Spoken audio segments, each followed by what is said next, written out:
The auditorium smelled faintly of polished floors and folded programs. All the parents filled the seats, shifting coats and exchanging proud smiles while students gathered near the stage.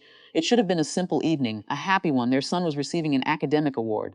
The kind of moment parents imagine years before it arrives, yet as Michael settled into his seat, he felt a familiar distance sitting beside him. His wife wasn't angry. That would have been easier to understand. She wasn't cold either. Not exactly, the problem was subtler. Over the years, she had developed a way of looking through his contributions rather than at them, not maliciously, automatically, like someone who stops noticing a clock because it has hung on the same wall for too long. At first he hadn't minded. Marriage required generosity. People became busy. Recognition wasn't the point. But small omissions accumulate, and eventually they begin resembling something larger. The ceremony started. Students crossed the stage one by one. Tocrants applauded enthusiastically.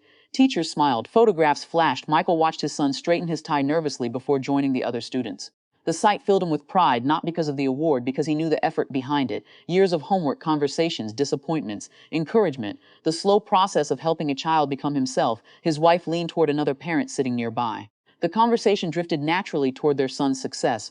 Michael listened without meaning to. She praised teachers, tutors, programs, opportunities. Everything she said was true, yet something familiar happened. His name never appeared, not once. The omission itself wasn't important, the pattern was. As the evening continued, Michael noticed similar moments everywhere. Teachers greeted parents, families celebrated, contributions were shared naturally. Meanwhile, he occupied a strange role, present, necessary, invisible. The realization hurt more than he wanted to admit, not because he needed applause, because he wanted to feel seen. Those are different things. His mind wandered through years of ordinary sacrifices, early morning school drop-offs, dat fool changes, weekend commitments, late-night conversations when their son struggled, work opportunities declined because family needs came first. None of those choices felt extraordinary at the time. They simply felt like parenting, yet somewhere along the way, their consistency had made them disappear. The award ceremony ended. Families gathered throughout the auditorium. Photographs began. Congratulations circulated. Michael stood slightly apart while his wife spoke with other parents. Then the principal approached, a friendly man who had known their son for several years. The conversation started casually. Compliments, observations, future plans. Then the principal said something unexpected. He looked directly at Michael. "I've been meaning to thank you." Michael blinked. "For what?" The principal smiled. "For showing up." The answer seemed too simple. The principal continued. "I don't think most people realize how often you're here." The surrounding conversation slowed, not stopped, slowed. "My office overlooks the parking lot." He laughed softly. "I see parents dropping students off every day." Then he shrugged. "You're usually one of the first cars here." Michael felt strangely uncomfortable. Attention had never been his goal. The principal kept talking: parent meetings, volunteer events, academic support programs, athletic transportation. Moments accumulated one after another, specific, optional, difficult to dismiss. The principal wasn't offering a sentimental speech. He was describing things he had personally witnessed, years of them. Eventually, he turned toward their son. "You should know something." The teenager looked surprised.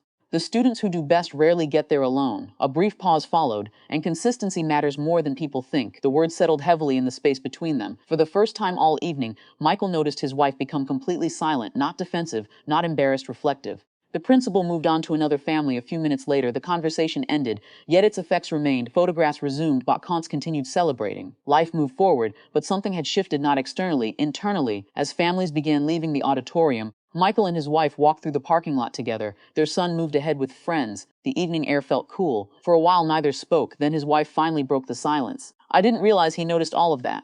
Michael looked toward the school building. "Neither did I," he thought, but he didn't say it. Instead, he shrugged. It wasn't really something to notice. She slowed her pace. Maybe that's part of the problem. The words lingered. There was no dramatic confrontation, no apology, no sudden repair. Long marriages rarely change that way. The silence between them felt different now, less certain, more honest. As they reached the car, his wife remained thoughtful, not because the principal had publicly praised him, because someone had described a reality she had gradually stopped seeing. The steady presence, the dependable support, the contributions hidden inside routine. Michael understood something too.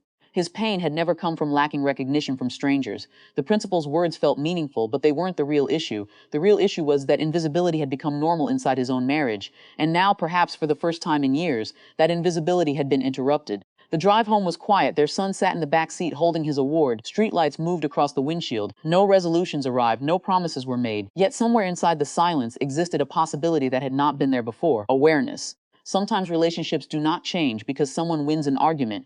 Sometimes they change because something that was always present finally becomes impossible to overlook.